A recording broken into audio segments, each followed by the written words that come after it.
And now one more teaser before we go into the actual Randcast. Did you see that shit? And this is what I'm talking about. I hate Insta. You're not on Instagram. Thank God. I like it, but I hate it. Yeah. You know?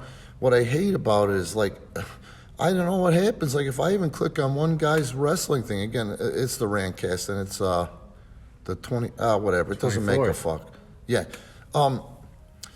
So I'm watching, I'm just scrolling down my shit. And all of a sudden I see, you ever heard of a guy named Joey Jaloni? No. Joey Jeanela. No. I like to call him Joey Jaloni. Someone blew his ass out of proportion with these internet fans, like he has internet mark nut swingers, which are probably other indie tards. Mm-hmm. Like, that's who the marks are today, are these indie wrestlers. You know, I think they make up the most of the marks. But, so this idiot, I don't even think it was a wrestling boot. You know what he does? I guess he throws a super kick too. How original. I thought you guys loved the young bucks who have less hair in their heads than Casey and I do and are younger than us. I thought they were the super kickers, the slappy kickers.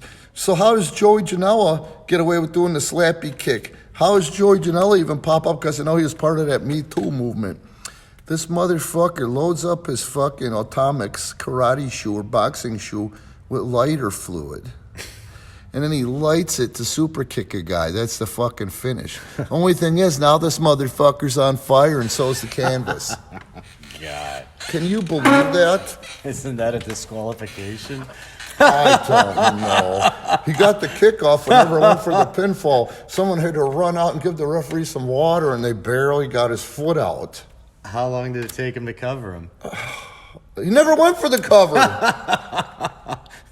He was not trying to win then. What the fuck? He lit his shoe on fire, and then he super kicked the guy. Couldn't put it out with a flaming super kick. Mm-hmm.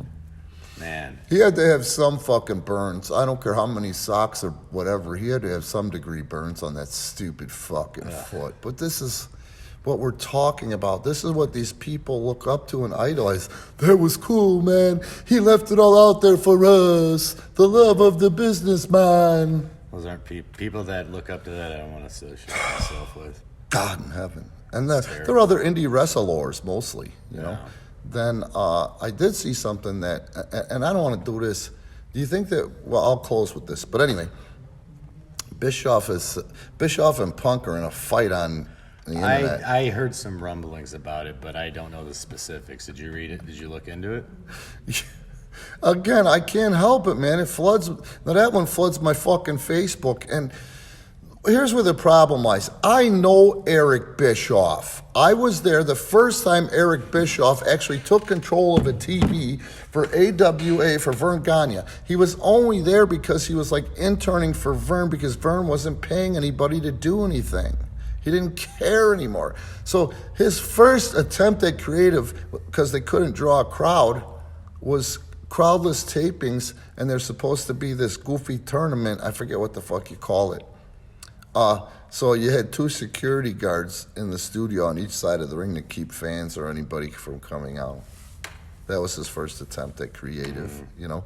But anyway, so this dildo who doesn't get it, he's never got it. Like, you have 83 weeks. You have to look at the whole picture. The whole picture is this.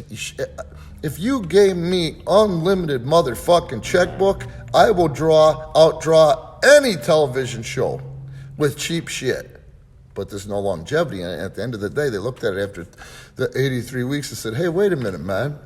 We're spending twice as much as we're taking in. Yeah. You know? So the 83 weeks ain't a real 83 weeks and never was. Not like he didn't create anything. I mean, of course you're going to get eyeballs when you use Hogan and Macho Man Randy Savage. Not that, man. When you use Dennis fucking Rodman or well, I'm just saying, like, he didn't create anything. He just booked these guys. Yeah, well, TNA tried that same shit with Bischoff and Hogan with the book right after I left, dude. They don't mean anything. The death of Hogan happened 20 years ago after Hogan knows best, you know.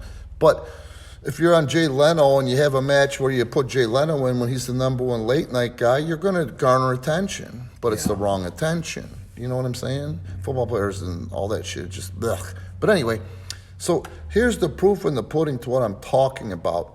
So Punk, for whatever reason, maybe he's bored. He's selling for the idiot.